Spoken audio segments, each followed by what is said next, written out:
তারপরে গোপালগঞ্জের নাম পরিবর্তন করে দেবে।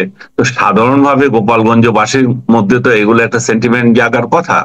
তাদের একজন নেতা, যে জাতীয় নেতা হিসেবে স্বীকৃত, যে এই দেশকে জন্ম দিয়েছে বলা যায়, যার অবদানে আমরা আজকে একটা স্বাধীন বাংলাদেশ, সেই লোককে তার কবর তুলে ফেলবেন। তার কবর, তাকে হত্যা করা হলো 75 সালে, তাকে কবর দেওয়া নিয়ে কত গন্ডগোল, তারপরে তার পাড়াগায় যায় কবর দিয়ে আসছে যাতে মানুষ সেখানে কেউ না যায়। তো সেরকম একটা পরিস্থিতি, ওরকম একটা নেতাকে আপনি উচ্ছেদ করতে বলছেন, তার কবর তুলে দিতে বলছেন। এবং এনসিপি কে যে সমস্ত সমর্থনকারী, যে সমস্ত ইউটিউবার বিদেশে বসে বসে বড় বড় বয়ান দেয়, তারাও এই ধরনের কথা বলেছে। তো তাতে করে এই যে সেন্টিমেন্টটা পুরোটাই প্রিভেল করছিল। সরকার এখানে যদি নিরপেক্ষ হতো, সরকার সেখানে এনসিপি কে বলতে পারতো যে ঠিক আছে তোমরা ঘোষণা করেছো কিন্তু পরিস্থিতি সেখানে ভালো না, তো এই সময় সমাবেশ করার দরকার নেই। বাংলাদেশের রাজনীতিতে এখন একটা বড় ইস্যু হয়ে দাঁড়িয়েছে গোপালগঞ্জ। কি হলো গোপালগঞ্জে, কেন হলো, এবং এই হওয়ার কারণে কে লাভবান হলো, কে ক্ষতিগ্রস্ত হলো, এই সমস্ত প্রশ্ন উঠছে। পাশাপাশি উঠছে গোপালগঞ্জের ঘটনাকে কেন্দ্র করে কে কি ভূমিকা পালন করলো, এবং এই ভূমিকাগুলির মাধ্যমে কিভাবে তারা নিজেদের অবস্থানকে পরিষ্কার করলো, জনগণের সামনে ক্লিয়ার করলো। তো আমরা যতটুকু সম্ভব আমরা মানে এগুলো আলোচনা করব। প্রথমে আমি যে জিনিসটা বলতে চাই যে গোপালগঞ্জের যে ঘটনাগুলো ঘটলো, এটাকে আপনি সাদা চোখে কিভাবে মূল্যায়ন করছেন? এটা অনেক বিস্তৃত কোশ্চেন করেছেন আপনি। এটা এক বাক্যে যদি বলি যে এটা দিয়ে দুটা জিনিস ক্লিয়ার হলো। সেটা হচ্ছে যে আওয়ামী লীগ একটা প্রাণ শক্তি দেখানোর সুযোগ পেল, এবং তাদের যে ডিমোরালাইজড হয়ে গিয়েছিল 5 আগস্টের পরে, সেটাতে সারা দেশে একটা চাঙ্গা ভাব এসেছে তাদের মধ্যে। তাদের নেতা কর্মীরা ভাবছে যে না, আমাদের দিন শেষ হয়নি, আমাদের প্রতিবাদের দিন আছে। এটা একটা বিষয়। আর সেই সঙ্গে এটার সঙ্গে আপনি আওয়ামী লীগের দেশের বাইরে যারা আছে তারাও একটু চাঙ্গা হচ্ছে। তারাও এখান থেকে মালপানি কামিয়ে যারা যে যেখানে গিয়েছে সেখানে একটু মানে দেখানোর সুযোগ পাচ্ছে, এবং হয়তো দেশে আসার স্বপ্নও দেখছে। আর অন্যদিকে এনসিপির যদি আপনি ঘটনা দেখেন, এনসিপি যে একটা সরকারের কোলে বসা রাজনৈতিক দল, সরকারের পৃষ্ঠপোষকতায়, সরকার, প্রথম আলো, এই ডিপ স্টেট, যারা যারা যেতগুলো এতদিন বর্ণনা শুনছেন, তাদের যে একটা তাদের যে একটা পুতুল, তাদের যে একটা এটাকে বলে মাউথ পিস, সব কিছু এনসিপি দিয়ে এবার এই ঘটনার প্রমাণ হলো। প্রথমত হচ্ছে আপনি যদি দেখেন এনসিপির গোপালগঞ্জে কোনো এমন শাখা প্রশাখা কোনো বিষয় নাই যে তাদের সেখানে যেতেই হবে। ওকে, তারা রাজনৈতিক দল হিসেবে যে কোনো জায়গায় যেতে পারে, সেই কর্মসূচিতে তারা সেখানে গিয়েছে। কারণ গোপালগঞ্জ তো আওয়ামী লীগের কাছে কেউ বিক্রি করে দেয় নাই, তাই না? যাবে তারা। কিন্তু যখন আমাদের রাজনৈতিক দলগুলোর সমাবেশকে কেন্দ্র করে অতীতে যখন দেখা যায় ঢাকা সহ বিভিন্ন জায়গায় যখন একটা গোলযোগের আশঙ্কা দেখা দেয়, তখন সরকার তরফ থেকে সেটাকে নিষিদ্ধ করা হয়, ওই এলাকায় সমাবেশ নিষিদ্ধ করা হয়। এখানে সরকার কি জানতো না এই ঘটনা এখানে ঘটবে? সরকার কি অতীতে এর পরে আগেও দেখে নাই? সরকার কি এর আগে বলে নাই সেখানে দুর্বৃত্তরা আশ্রয় নিয়ে আসছে, সেখানে মানুষ সেন্টিমেন্টাল? বিশেষ করে 32 নম্বর ভেঙে দেওয়ার পর তারা মনে করেছিল আমরা যদি ঢাকা শহরে থাকতাম তাহলে তো আমরাই ঝাঁপিয়ে পড়তাম 32 নম্বর রক্ষার জন্য, যেদিন ইউনূস সরকার নিশ্চুপ করেছিল। তো এইখানেও ঠিক একই ঘটনা আগে থেকে প্রচার হয়েছে। এরা যে যাবে তার একটা উস্কানি দিয়েছে, এটা সবাই বলেছেন যে এটা রোড টু, কি বলছে, মার্চ টু এই গোপালগঞ্জ, যেটা তাদের অন্য কর্মসূচিকে চেঞ্জ করে এখানে নতুন নাম দেওয়া প্রথমত উস্কানি। এই উস্কানির মধ্যে সোশ্যাল মিডিয়ায় আসলো যে বঙ্গবন্ধুর কবর তারা সেখান থেকে তুলে ফেলবে, হেলিকপ্টার দিয়ে কি জানি করবে, তারপরে গোপালগঞ্জের নাম পরিবর্তন করে দেবে। তো সাধারণভাবে গোপালগঞ্জবাসীর মধ্যে তো এগুলো একটা সেন্টিমেন্ট জাগার কথা। তাদের একজন নেতা, যে জাতীয় নেতা হিসেবে স্বীকৃত, যে এই দেশকে জন্ম দিয়েছে বলা যায়, যার অবদানে আমরা আজকে একটা স্বাধীন বাংলাদেশ, সেই লোককে তার কবর তুলে ফেলবেন, তাকে হত্যা করা হলো 75 সালে, তাকে কবর দেওয়া নিয়ে কত গন্ডগোল, তারপরে তার পাড়াগায়ে যায় কবর দিয়ে আসছে যাতে মানুষ সেখানে কেউ না যায়। তো সেরকম একটা পরিস্থিতি, ওরকম একটা নেতাকে আপনি উচ্ছেদ করতে বলছেন, তার কবর তুলে দিতে বলছেন।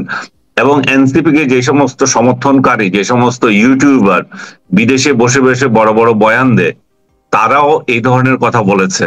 তো তাতে করে এই যে সেন্টিমেন্টটা পুরোটাই প্রিভেল করছিল। সরকার এখানে যদি নিরপেক্ষ হতো, সরকার সেখানে এনসিপি কে বলতে পারতো যে ঠিক আছে তোমরা ঘোষণা করেছো কিন্তু পরিস্থিতি সেখানে ভালো না, তো এই সময় সমাবেশ করার দরকার নেই। যেটা তারা সবার ক্ষেত্রে করে, যেটা অমুক দল তমুক দল, আমরা দেখেছি এটা সমগ্র বাংলাদেশে তারা 144 দ্বারা বা কিছু একটা করে সমাবেশ নিষিদ্ধ করে। সমাবেশ এখানে নিষিদ্ধ করেনি। দ্বিতীয়ত, তাদেরকে রেস্কিউ করার জন্য, তাদেরকে প্রটেক্ট করার জন্য পুলিশের পর পুলিশ পাঠিয়েছে সেখানে। তাদেরকে প্রটেক্ট করার জন্য সেনাবাহিনী গিয়েছে কিনা আমি সেটা বলতে পারবো না। সেনাবাহিনীর একটা প্রশংসা আমি করতেই হবে, সেটা হচ্ছে তারা বঙ্গবন্ধুর মাজার বা কবরকে কেন্দ্র করে পাহারা সেদিন খুব জোরদার করেছিল, যাতে এই ধরনের কোনো ইনসিডেন্ট না হয়। 32 নম্বরে যে কলঙ্কিত অধ্যায় রচিত হয়েছিল, আরেকটা কলঙ্কিত অধ্যায় যাতে বাংলাদেশের ইতিহাসে না হয় সেটা।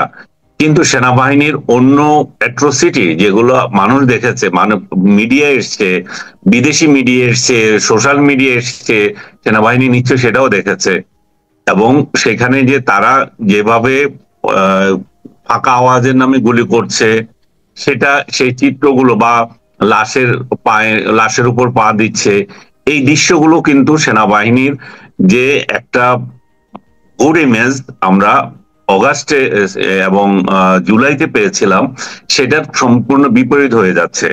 জুলাই আগস্টে এই যে ছাত্রদের যে আন্দোলন, এই যে তাদের যে এক দফার দাবি এবং এক স্বৈরতান্ত্রিক সরকারকে দীর্ঘদিন ধরে যারা রাষ্ট্র ক্ষমতায় আছে তাদেরকে ফেলে দেওয়ার জন্য যে আন্দোলন, সেই আন্দোলনে সেনাবাহিনীকে মানুষ ফুলের তোড়া দিয়ে অভিনন্দন জানিয়েছে। কারণ সেনাবাহিনী তখন ছাত্রদের বুকে গুলি চালাতে দ্বিধা করেছে এবং তার প্রেক্ষিতে শেখ হাসিনাকেও দেশ থেকে চলে যেতে হলো। তো সেনাবাহিনী এমন একটা ইমেজের পরে আজকে সেনাবাহিনীর ইমেজকে একটা দলকে রক্ষাকারী ইমেজ বানিয়ে দেওয়া হয়েছে। এই সরকার তাদেরকে এই কাজে এখানে নিয়োজিত করে যে বলে এই তাদেরকে এনসিপির পাহারাদার বানিয়ে দিয়েছে। এটা সেনাবাহিনীর ঊর্ধ্বতন কর্মকর্তারা কিভাবে আমার বক্তব্য নেবেন জানি না, আপনারা নিজেরা পর্যালোচনা করে দেখেন, সোশ্যাল মিডিয়া দেখেন, ইভেন আপনারা যেই প্রেস রিলিজ দিচ্ছেন সেখানে মানুষের কমেন্ট দেখেন, তাতেও বুঝতে পারবেন যে আপনাদের প্রতি মানুষের কি ধারণা ছিল আর এই গোপালগঞ্জ দিয়ে কি ধারণা হয়ে গেল। তো গোপালগঞ্জ দিয়ে সেনাবাহিনীর ইমেজে আমি মনে করি যে সরকার একটা কলঙ্কের দাগ দিয়েছে। পুলিশের তো দাগ দিয়েছেই, পুলিশের আরেকটা ইমেজ বের হয়ে আসছিল। মানুষ যখন ভেবেছে পুলিশ হচ্ছে সরকারের দাস, তারা সরকার যে নির্দেশ দেবে সেটা পালন করবে, এটাই ছিল কথা। তো সেই নির্দেশ পালন করতে গিয়ে তারা জুলাইতে অগাস্টে যে মারা গেল, তাদেরকে যে সরকার তাদের এই মৃত্যুর কোনো বিচার হবে না ইনডেমনিটি দিয়ে রাখলো, এটাতে আমরা অনেকেই সমালোচনা করছি যে কোনো হত্যাকে কিভাবে ইনডেমনিটি দিয়ে রাখা হয়। কিন্তু এই গোপালগঞ্জে গিয়ে পুলিশ প্রমাণ করলো যে আসলে পুলিশের চরিত্রে কোনো পরিবর্তন হয়নি এবং সেই জুলাই আগস্টে যে চরিত্রে ছিল এখনো সেই চরিত্রের আছে। যেই লোকগুলোকে হত্যা করলো তারা, আমি জানি না তাদের মধ্যে কয়জন সশস্ত্র ছিল। আমার কাছে কালকে রাতেও কান্নাকাটি করে একটা পরিবার থেকে বলল যে ছেলেটা একটা সোহেল নামে একটা ছেলে, যে মোবাইলের দোকানদার, সে দোকান খুলতে গিয়েছে, পকেটে তার চাবি খুলতেছে, ওই সময় তাকে ধরে মেরেছে, গুলি করে মেরেছে। তো এটা যদি সত্য হয়ে থাকে, আরেকটা ছেলে ইমন বা এরকম তার ফ্যামিলি থেকেও এই ধরনের অভিযোগ। এই যে আরেকটা ছেলেকে পুলিশ গ্রেপ্তার করেছে আমরা দেখলাম, তাদের হাতেই আছে, ওই ছেলেটা পরবর্তীতে মৃত বলে প্রচারিত হলো। তো তাহলে পুলিশের হাতে যখন একটা মৃত হয়ে যায় গ্রেপ্তারের পরে, তাহলে যে আবু সাইদ যে মারা গেল, আবু সাইদকে যে নিরস্ত্র একটা ছেলে 2 হাত তুলে রেখেছে, তাকে যে পুলিশ গুলি করছে, আমরা যে ক্ষিপ্ত হলাম শেখ হাসিনা সরকারের বিরুদ্ধে, তাহলে একই চরিত্রে তো পুলিশ রয়ে গেল। পুলিশ তো এখানেও মরণাস্ত্র বা ইউজ করলো, যে একটা নিরীহ ছেলের প্রতি। নিরীহ আমি এই জন্য বলবো, আমার কাছে অস্ত্র নয়, আমি তো তখন নিরীহ, আমি তোমার কাস্টডিতে আছি। আমাকে তোমার এখন দায়িত্ব কি? আমাকে জেলে দেওয়া, আমার বিচার হওয়া, আমি কি অপরাধ করেছি? আমাকে হত্যা করা তো দায়িত্ব দেওয়া হয় নাই। তার মানে শেখ হাসিনার আমলে যেগুলো আমরা দেখেছি, ডক্টর ইউনূসের আমলে কোনো পরিবর্তন নাই। তাহলে কিসের সংস্কার, কিসের সরকার পরিবর্তন? মানুষ কি দেখছে? মানুষ দেখছে একই চরিত্র, একই খাওয়া খাওয়ি, একই চাঁদাবাজি। রাজনৈতিক দলগুলোর দিকে আপনি তাকান, যে আমরা কি করেছি? আমরা চেয়েছিলাম যে বিএনপি আওয়ামী লীগ যেভাবে চাঁদাবাজি করত, যেভাবে রাহাজানি করত, যেভাবে অন্যের উপর খবরদারি করত, হেলমেট বাহিনী, সে একই স্টাইল এখনো চলছে। এই যে রাজনৈতিক সংস্কৃতি যেখান থেকে আমরা রক্ষা পাওয়ার কথা, চাঁদাবাজি, এই এনসিপির লোকদের প্রতি তো একই অভিযোগ। তারা তো আচ্ছা, একই পথে হাঁটছে, তাদের 1 কোটি টাকার গাড়ি চালায়, তারা লাখ টাকার পাঞ্জাবি তাদের বাসায়, এগুলো কোথা থেকে আসে? আচ্ছা, একটা কথা, মানে আপনি এই যে পুলিশ, সেনাবাহিনী, সরকার অনেকের কথাই বললেন, এই ঘটনাকে কেন্দ্র করে গত 2 দিন 3 দিনে আপনি মিডিয়ার কি ভূমিকা দেখলেন? মিডিয়ার ভূমিকা মিডিয়ার তো মিডিয়ার ভূমিকা তো ন্যাক্কারজনক, খুবই ন্যাক্কারজনক। আমি তো প্রথম আলোর কথা বললাম, প্রথম আলো আমার এখানে আছে কিনা দেখতে হবে, যে বললো যে এনসিপির ইয়েতে হামলা, 4 জন নিহত। মা বাপ, মানে এটাতে প্রাথমিক মেসেজ কি যায়? যে এনসিপি কে হামলা করছে এবং 4 জন নিহত, তো হামলা যারা করছে তারাই তো মারে, কিন্তু তারা তো মারে নাই।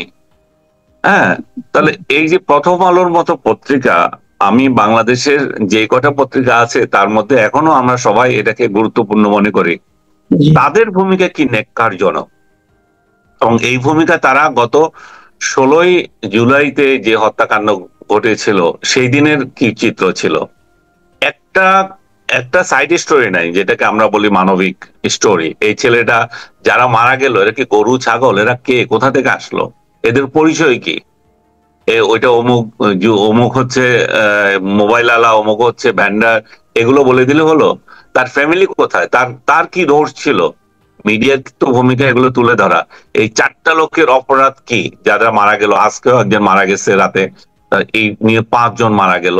এই 5 লোকের মানবিক কাহিনী কোথায়? আমি বিবিসিতে দেখলাম একটা মাত্র স্টোরি এসেছে, বা তারা সামান্য চেষ্টা করছে। বাকি আমি কাউকে তো দেখলাম না বাংলাদেশের পত্রিকাগুলো। তার মানে শেখ হাসিনার আমলে কথা বলতে পারেন নাই বলছেন, এখন কথা বলতে পারছেন না কেন? এখন কি সমস্যা? সরকার কি বাধা দিচ্ছে? আমি তো সরকারকে অভিনন্দন জানাবো একটা কারণে, যে কথা বলার স্বাধীনতা মানুষ মনে করছে সরকার বন্ধ করে দিয়েছে। না, আপনাকে কি সরকার বাধা দিয়েছে কথা বলতে, মাসুদ ভাই? না, আমি তো বলতেছি, আপনি বলতেছেন। আমি বলছি, তার মানে কি ডক্টর ইউনূস বাধা দেয় নাই? বাধা বাধা রাইট। হচ্ছে আমাদের মেরুদণ্ডহীন সাংবাদিকরা, আমাদের মেরুদণ্ডহীন মালিকরা। এরা দুর্নীতিবাজ, এদের অনেকের কোটি কোটি টাকার সম্পদ, অবৈধ উপার্জন, এবং আমাদের এই অবৈধ সাংবাদিক যাদের কোটি কোটি টাকার অর্জন আছে, যারা অবৈধ উপায়ে শেখ হাসিনার আমলে অর্জন করেছিল, দেশে বিদেশে এখন পালিয়ে আছে, তাদের সমস্যা কথা বলতে। এরাই আবার আমরা যে কথা বলছি শেখ হাসিনার পক্ষে চলে যাচ্ছে, অনেকে মনে করছে কথাগুলো, এই সুযোগ নিয়ে এরাই আবার দেশে আসবে শেখ হাসিনার সঙ্গে, এবং শেখ হাসিনার সঙ্গে লুটিপুটি খাওয়ার জন্য এরাই খাবে। তাহলে বিষয়টা কি দাঁড়ালো? দাঁড়ালো যে সরকার মিডিয়ার উপর যে হস্তক্ষেপ করছে আমি মনে করছি না। মিডিয়া নিজে সেন্সরশিপ আরোপ করছে, মিডিয়ার দুর্নীতিবাজরা নিজেরাই চুপ হয়ে আছে। এখানে হচ্ছে সমস্যা। প্রথম আলোর উপর, প্রথম আলো যদি সত্য নিউজ করে, এখানে প্রথম আলোর ওইখানে কি জিয়াফত করতে যাবে কেউ? যে আরেকটা জিয়াফত করবে যে তোরা এটা করছিস কেন? তার মানে কি তাহলে প্রথম আলো জিয়াফত আলাদাকে ভয় পায়, তাই না? প্রথম আলো এনসিপি কে ভয় পায়। প্রথম আলো মনে করে যে ডক্টর ইউনূস সরকারকে তেলানো, বাঁচিয়ে রাখা আমাদের দায়িত্ব। প্রথম আলো লোকজন যারা লেখে, যারা ওদের আহ, আহ, ভাড়াটিয়া বুদ্ধিজীবী, তারা এখন সব আছে এই সরকারের মধ্যে। তার মানে কি? তার মানে দাঁড়াচ্ছে যে এই যে এদেরকে আমাদের টিকিয়ে রাখা দরকার। কিন্তু এই টিকিয়ে রাখা কতদিন? শেখ হাসিনাকে তো টিকিয়ে রাখার চেষ্টা হয়েছিল, পারছে? আপনি আচ্ছা, যখন এমন অবস্থায় আপনি আপনি যখন আমাকে বলেন, হ্যাঁ, সব মিলিয়ে যা দেখলাম আমরা, যা বুঝলেন আপনি গত 2 দিনে, ওখানকার ঘটনার পর প্রতিক্রিয়া সব মিলিয়ে যা বুঝলেন, এখন আপনার কি মনে হয় আমাদের আগামী দিনে, সামনের দিনগুলোতে রাজনীতিতে এই ঘটনা কি প্রভাব ফেলবে, অথবা রাজনীতি কোন দিকে যাচ্ছে? এখন আবার এনসিপি বলছে তারা সেখানে আবার যাবে। তার মানে কি? তার মানে একটা গোলযোগের পর আরেকটা গোলযোগ সৃষ্টির তাদের পরিকল্পনা আছে। এবং আমি যখন শুরুতেই বললাম, এই গোপালগঞ্জ দিয়ে ক্লিয়ার হয়ে গেছে রাষ্ট্রযন্ত্র পুরোটাই আছে এনসিপির পেছনে। স্বরাষ্ট্র উপদেষ্টা, তারপরে যুব উপদেষ্টা যে আছে, তারা দুইজন সেখান থেকে মনিটরিং করছে। আপনি খেয়াল করে দেখেন, যেন ইরানে হামলা হচ্ছে, মার্কিন প্রতিরক্ষা মন্ত্রী এবং ট্রাম্প দুইজন বসে মনিটর করছে। এবং ইরান হচ্ছে একটা বিদেশ, সেখানে তার দেশপ্রেমিক লোকেরা বোমা মারছে। এখানে গোপালগঞ্জ একটা বিদেশ, এই দেশের প্রেমিকেরা এখানে বসে বসে মনিটর করছে। তো তারা যে বলে গোপালগঞ্জ আচ্ছা, একটু আমি আপনাকে একটা জিনিস বলি, মাঝখানে আমি দেখলাম, না, আমি আমাকে গোপালগঞ্জ এইটার জন্য বলছে যে বিদেশ। আমি এটার মধ্যেই বলছি, একজন লোক আমাকে হঠাৎ করে দেখলাম, আমাকে মেসেজ পাঠিয়েছে যে তারা বলছে যে তাহলে কি এখন গোপালগঞ্জ কি গাজা হয়ে যাবে? সেটাই তো হচ্ছে। হ্যাঁ, ওইটাই সেটাই হচ্ছে। আপনি কারফিউ দিয়েছেন একটা পরিস্থিতি নর্মাল করার জন্য, 144 দ্বারা জারি করছেন, সেটা তো এনাফ ছিল, ঠিক আছে। 4 জন বেরোতে পারবে না, আচ্ছা, প্রথমে বললেন যে 4 জন বেরোতে পারবে না, পরে বললেন যে একজনও বেরোতে পারবে না, ঠিক আছে। তো ঘরে ঘরে বসে থাকলেন। ঘরে ঘরে যখন আমি বসে আছি, এখন কি আপনার দায়িত্ব ঘরে ঘরে গিয়ে তল্লাশি করে আমাকে বের করা? আমি আওয়ামী লীগ করি কিনা? আওয়ামী লীগ করা কি এদেশে নিষিদ্ধ হয়ে গেছে? আওয়ামী লীগ দল নিষিদ্ধ হয়েছে? আওয়ামী লীগ বিশ্বাস কি নিষিদ্ধ হয়ে গেছে? আওয়ামী লীগ করলে কি আপনি তাকে তুলে নিতে পারবেন? এখন ঘরে ঘরে গিয়ে মানুষকে তুলে আনছেন কেন? তার মূল তার তার অপরাধ কি? তার মৌলিক অধিকার কোথায় গেছে এখানে? আপনি তাহলে কি গাঁজা বানাচ্ছেন তাহলে? এটাই তো এখন চলছে। আপনার কারফিউ দেওয়ার উদ্দেশ্য কি তাহলে? এবং কারফিউ বরাবর এক্সটেন্ড করতেছে, সেখানে এমন কি পরিস্থিতি চলতেছে যে আপনি কারফিউ এক্সটেন্ড করতেছেন? আপনার যদি সেখানে অস্ত্র আহ নেওয়ার ইচ্ছে থাকে, সারা দেশের তুলেন না। আজকে 11 মাস আপনারা কি করেছেন? সারা দেশে যে মব কালচার শুরু হয়েছে, সেখানে আপনাদের ভূমিকা কি? আজকে গোপালগঞ্জ কেন এত ইম্পর্টেন্ট হয়ে গেল? গোপালগঞ্জে কি কেউ কাউকে মারছে, ধরছে দেখছেন আপনি? এখানে গোপালগঞ্জে অন্য দলের লোকেরা কথা বলতে পারছেন না, তাদেরকে মেরে ফেলেছে, কেটে ফেলেছে, কিছুই তো হয়নি। তাহলে গোপালগঞ্জে গিয়ে আপনাকে সমাবেশ করতেই হবে কেন? এবং একটা কথা বলি, হ্যাঁ, আমি একটা কথা বলি, আপনাকে একটু স্মরণ করে দিই। এই বছরের ফেব্রুয়ারিতে, এই বছরের ফেব্রুয়ারি মাসে সম্ভবত 19 তারিখে এই গোপালগঞ্জে কিন্তু জামাত ইসলামী যে মিটিং করে এসেছে, তখন তো এগুলো হয়নি। আমি সেটাই বলছিলাম, গোপালগঞ্জে জামাত ইসলামী করেছে, আমি শুনেছিলাম চরমোনাই পীরের দলও করেছে, তো তাদের সাথে তো হয়নি। তার মানে এদের সঙ্গে যখন হচ্ছে, হয় এদের এনিমিটি আছে প্রথমত, দ্বিতীয় হচ্ছে যে সরকার চাচ্ছে বা এরা চাচ্ছে এমন একটা গোলযোগ তৈরি করে দিতে, সরকারের মধ্যে সরকার চাচ্ছে এমন একটা গোলযোগ করে দিতে, সরকারের মধ্যে সরকার সক্রিয় আছে, এটাকে কেন্দ্র করে এই গোপালগঞ্জে আওয়ামী লীগকে নিঃশেষ করা। এবং আরেকটা হতে পারে সারা বাংলাদেশে আবার আওয়ামী লীগের উপর অত্যাচার চালানোর আরেকটা মৌকা পাওয়া। এটাও আরেকটা হতে পারে যে এই পরিস্থিতি তৈরি করে ইলেকশনকে পিছিয়ে দেওয়া, বলা যে ইলেকশন পরিস্থিতি নাই আর। সবকিছু হতে পারে। সরকারের ভূমিকা হচ্ছে ন্যাক্কারজনক, সরকারের ভূমিকা হচ্ছে বেহায়া ধরনের।